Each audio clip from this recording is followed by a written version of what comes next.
Rekin la belle Gombe, à face à Castello, Zambe, Moula, Zambé, qui s'asson, Zambé, Imaï, Yesu, qui s'asson.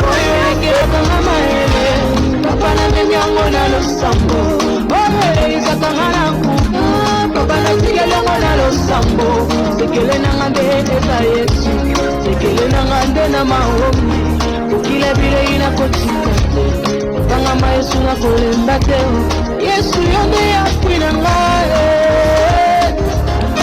Tusamo pour la tapio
à niveau mai ekomi kobima déjà bozomona même fleuve espace eza lisusu te botala ndenge mai etondi vraiment chef de l'état oyo eza frontière oyo ezokotisa mbongo ebele na kati ya République démocratique du Congo. Il faut koluka ba intervention moko plus vite possible de façon et permettre botala condition bato bazotekela toyebi ke Fachi Beton yonde oye pona okangola ba congolais nyonso tuna ba problème baza nango tala banzela vous voyez botala banzela eza vraiment convenable te botala dimension bato bazo travailler a eza frontière il faut frontière ezala bien botala niveau bisika ma ese komi déjà ma ezobima bambule ezo awa vraiment tozindi awa vraiment tozindi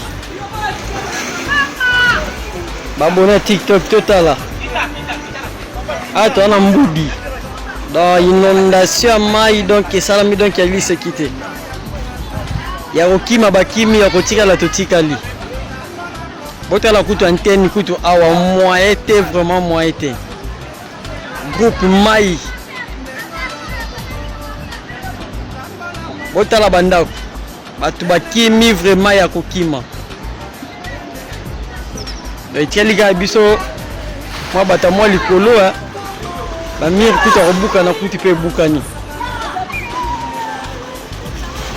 amakama plage eza lisusu te o plage non tena biso ka awa en plein Kinshasa mboule betite mes fleuves débordés tala batu na kati atoza komi na Barumbu Itaga précisément otala ba veni nde tondi batu ba obima te mboule se beta ya 4 jours passé yesu na bomo bomo bana bazo sa non te ba oso kwa anteni na kati ba mutu kezo ya tala mwano aboko kiba yesu na bomo otala la kati vile Kinshasa na Barumbu yesu na bomo ma yango pe solo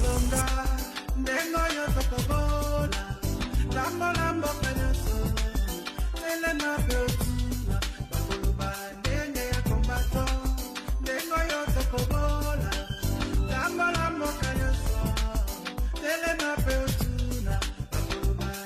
awa toza na Makelele aveni Milambo siko yebisanga biloko boye muya ya zala bana muya ya zwa ti lelo tala awa nyonso na se ya biso tozindi siko po Makelele kuna ekabola kitambo na bandal deja ebukani siko biso siko tovotaka muyaya yango muya yango lona nini nango na bandal awa po biso tovotaka ye kaka ya zala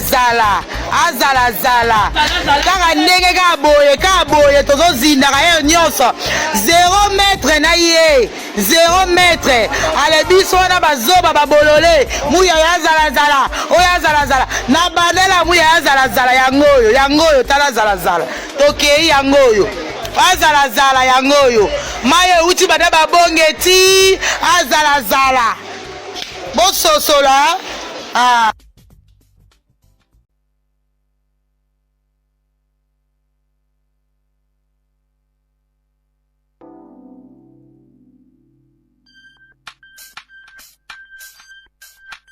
Tengo yo topopola, lambo cañazo, tele mapeotuna, makoloba, tengue a combato, tengo yo topopola. Kisasa ekila bele Gombe afasa Castelo Zambe Mbula Zambe Kisasa Zambe Imaye Yesu Kisasa c'est quand même hein, c'est déplorable pendant na mboka oyo. Ça fait presque 30 minutes ambulance et Kangami Awa. C'est méchant quand même, hein. C'est méchant. Bon, les ambulance. Quelle heure est-ce pousse à la lissoussou? Mais bon, les ambulance, t'as la namoutou à son kumba kiti penda. Bon, yo kate. Oui, mais bon, on va y mettre une ambulance. C'est là où on a kangi sunzela. Mais on va y mettre une ambulance. C'est méchant vraiment, c'est méchant. Oh. T'as la chauffeur à Kitty, maintenant on s'est pardon, parce que yo ka futuke. T'as la chauffeur à parce que l'on a salaté. Chauffeur à Souki Maye le moutako Koufa. Moko vraiment Zambé, ça fait presque 30 minutes ambulance. Ambulance c'est comme ça la policier neni na mboko yo. Oh. Allez tous, vous savez tout cas. Na mutu ezara na mutu Fachi, oh Fachi. Fachi na mutu vous savez tout cas oh. Incompréhensible à chauffeur pour dans l'exambulance. 30 minutes. Oh, différence c'est quoi il y a Afrique na poto yango aéropoto sans ça humanisme ezali bazongi sima. Tala ya ba ya zonga. Après 30 minutes. Pas bon chauffeur à Kitty. C'est méchant hein. C'est un père de famille, une mère de famille. Oh, Dieu merci quand même Baleki. Et s'il il faut équiper l'ambulance ou un soda. Oh, c'est quand même décevant. Hein? C'est décevant vraiment. Oh, franchement. Oh, putain, mi balo yo, hein.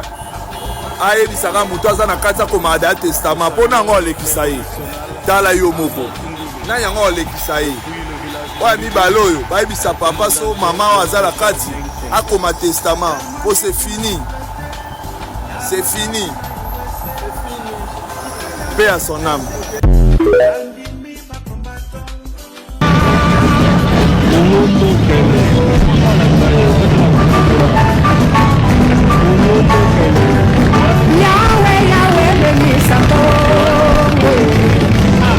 Yahweh, batela mikongo. Yahweh, benisa bongo. Yahweh, batela mikongo.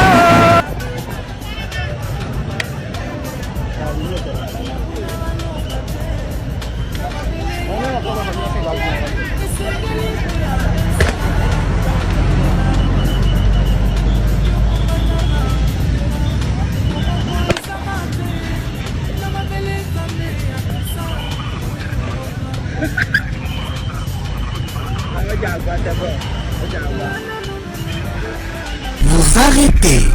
Stop ezali liboso. Sokoleke okokofa. Autoroute eza ponele nyata papa moto abebisi francophonie yeyo bato babebisi francophonie papa Faci totikele mikolo ya kotanga arrêtez cet homme avec Olivier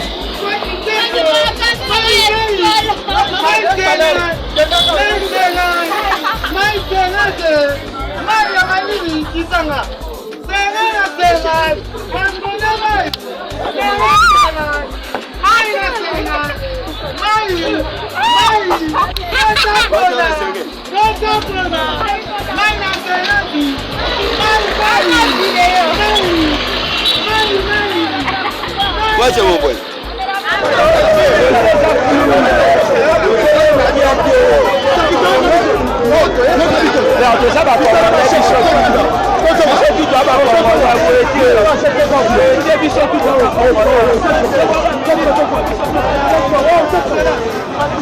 Deux ans à Routulolo.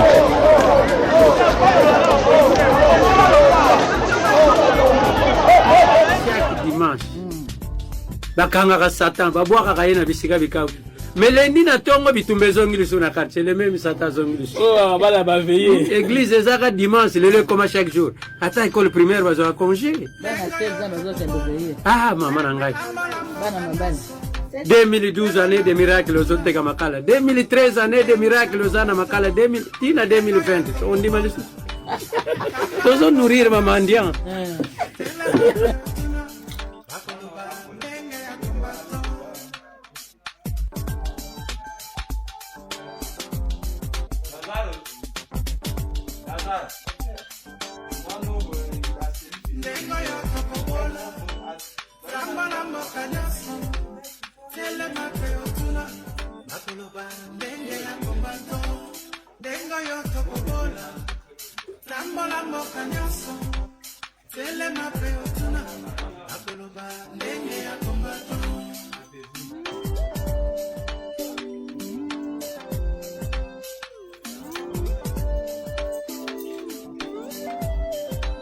Banda sena jantotela na boma pena matadi na koti na kisangani akasai pena katanga le kangambo ya pasa yati Angola otana Gabon bandimi bakombato ngengo yoto kubola lamba lambo kanyoso tele na peotuna yeso ya kwatu ngengi ya kombato nengo yoto kubola lamba lambo kanyoso tele na peotuna akoloba ngengi ya kombato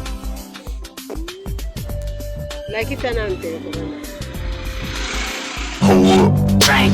Headshot. Frank. Sit down. Frank. Stand up. Frank. Pass out. Frank. Wake up. Frank.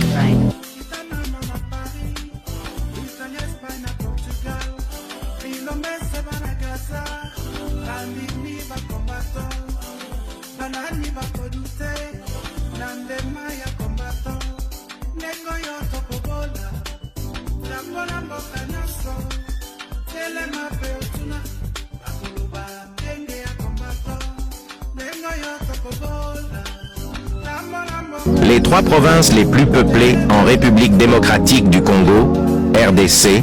Avant d'abord, abonnez-toi et likez, partagez, merci. 1. Kinshasa. Située à l'ouest du pays, Kinshasa est la capitale de la RDC et la province la plus peuplée.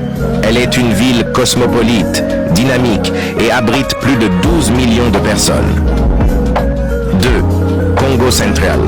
Également connue sous le nom de Basse-Congo, cette province se trouve à l'ouest de Kinshasa. Elle compte une population d'environ 5 millions d'habitants. La province est caractérisée par sa richesse en ressources naturelles et son port de Matadi, 3. Nord Kivu. Située à l'est de la RDC, la province du Nord, Kivu, est l'une des régions les plus peuplées du pays, avec une population estimée à plus de 6 millions d'habitants. La ville de Goma, si ce faut dis-moi dans le commentaire, merci beaucoup,